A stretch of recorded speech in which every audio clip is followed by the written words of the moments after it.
আসেন আসেন, ভিতরে আসেন। কি সৌভাগ্য আমার। ইরানি, ইরানি, কোথায় তুই মা? তাড়াতাড়ি এদিকে আয়, দেখ কে এসেছেন। ও মা, গুরুমা। গুরুমার জন্য বসার ব্যবস্থা কর। গুরুমা আসেন, বসেন গুরুমা, এখানে বসেন।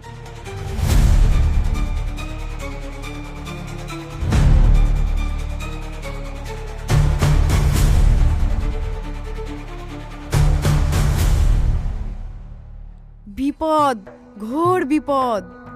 এই বাড়িতে তোদের বিপদ। সেই জন্যই তো আপনাকে ডেকেছি মা। আপনি চলে এসেছেন, এখন আমাদের কোনো ভয় নেই। মা, ইনি কে? এনাকে তো ঠিক চিনলাম না। ইনি ইনি হলেন আমাদের গুরুমা, খুব ভালো মানুষ।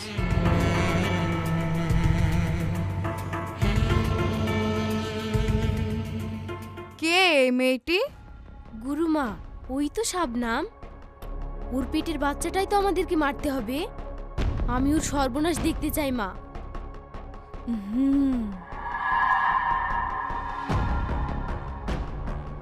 গুরুমা চলেন, আপনাকে আপনার ঘরটা দেখিয়ে দিয়ে আমি খাবারের ব্যবস্থা করি।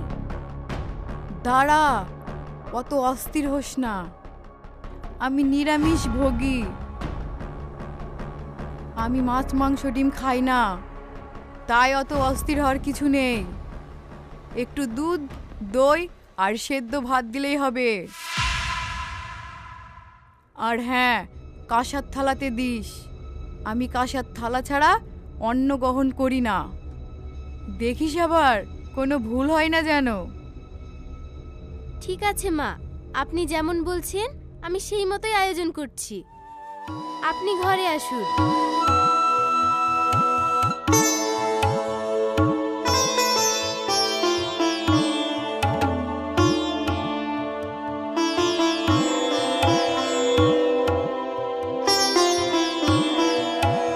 তুই অন্নের আয়োজন কর, আমি একটু বিশ্রাম নিই। ঠিক আছে গুরুমা, আপনি বিশ্রাম নিন, আমি খাবারের ব্যবস্থা করি। অনেকটাই দেরি হয়ে গেল।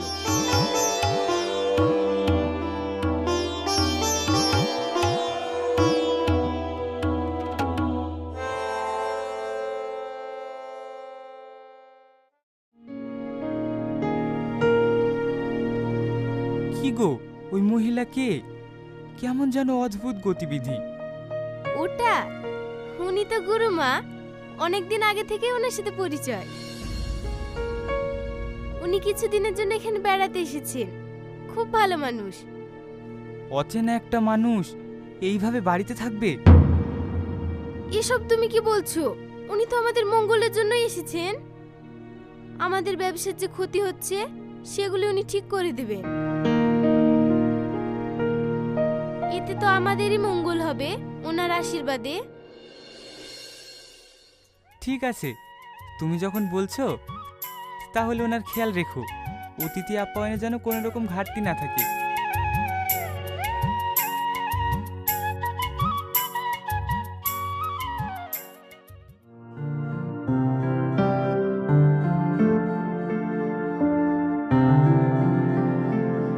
তোমার বেবি খুব ভালো আছে, সমস্যা নেই।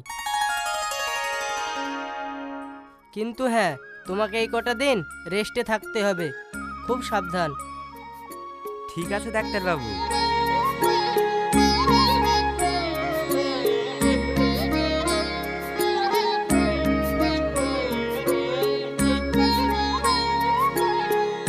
আমি এখানে কিছু ওষুধ লিখে দিলাম, এগুলো কিনে নিও আর সাবধানে থাকতে বলো।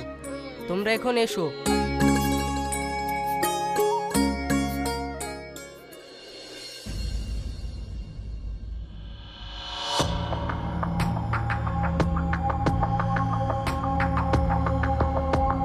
কিরে, ডাক্তার কি বললো?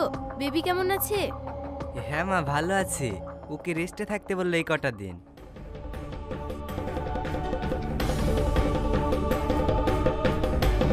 থাকাচ্ছি ভালো, একটু অপেক্ষা কর।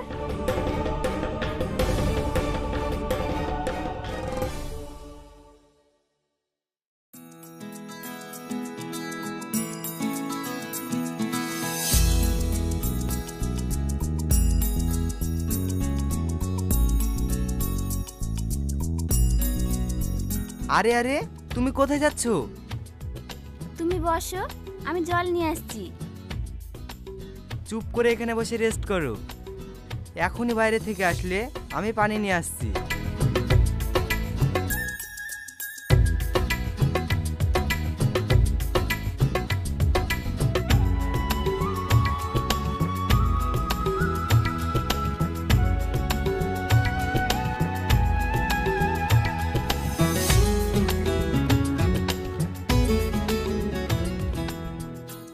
তুমি এখানে বসো, আমি তোমার জন্য খাবার নিয়ে আসি।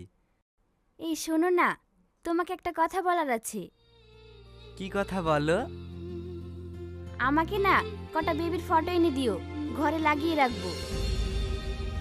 ঠিক আছে। অনেকক্ষণ হয়ে গেল, তুমি কিচ্ছু খাওনি। আমি খাবার নিয়ে আসি।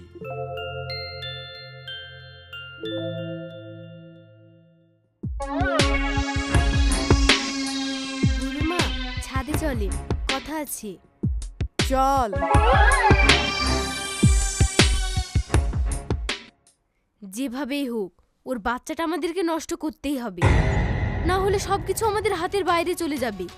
তুই চিন্তা করিস না, আগামীকাল মহা রাখি পূর্ণিমা। তুই একটা যজ্ঞর ব্যবস্থা কর, তারপরে সব আমি দেখছি। তাই করেন গুরুমা, আমরা সব ব্যবস্থা করছি।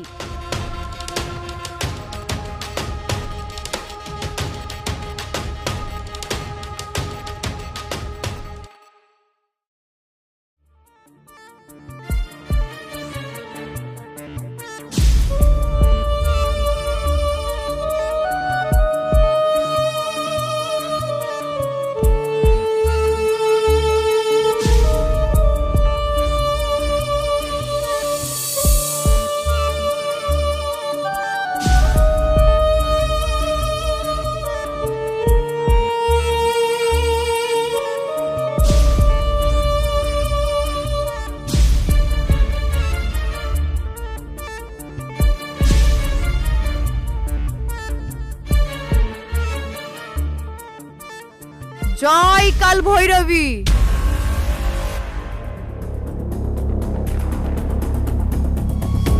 এই নে, এই সন্দেশটা ওকে খাইয়ে দিস। কাজ শেষ, আমার যজ্ঞ সম্পূর্ণ হয়েছে।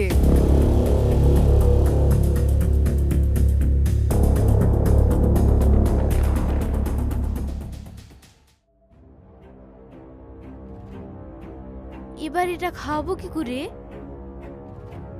মা, কাল তো রাখি পূর্ণিমা। কাল সকালে রাখির থালার মধ্যে সন্দেশটা আলাদা করে সাজিয়ে রেখো, আর তারপরে ওকে খাওয়ানোটা সহজ হবে। একদম ঠিক বলেছিস তুই, দারুণ আইডিয়া দিয়েছিস।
মনিকা, তুই শুধু অসীম ভাইকে রাখি পরালি, রাহুল ভাইকে পরাবি নি? না না, আমি আর কাউকে রাখি পরাবো না। কেন মনিকা? ও তো সম্পর্কে তোমার ভাইয়ের মতো হয়, রাখি পরাবে না কেন? আমার ইচ্ছা, আমি কাকে রাখি পরাবো না পরাবো। তুমি কি আমাকে জোর করবে নাকি? মা, ও রাখি বাঁধলো না কেন? বাদ দে ওর কথা।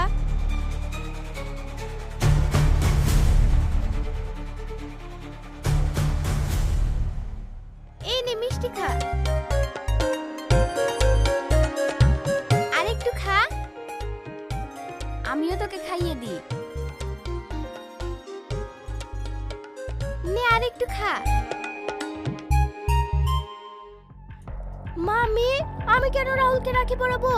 আমি তো রাহুলকে ভালোবাসি। ঠিকই আছে, তুই পড়াসনি।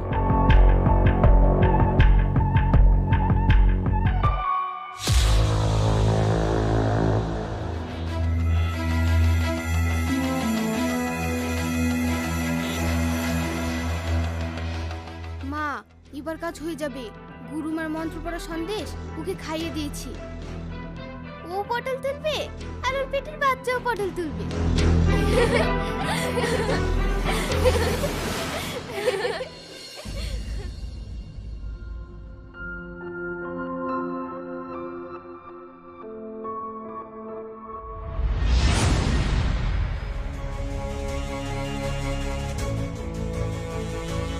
রাহুল, আমার এমন হচ্ছে কেন?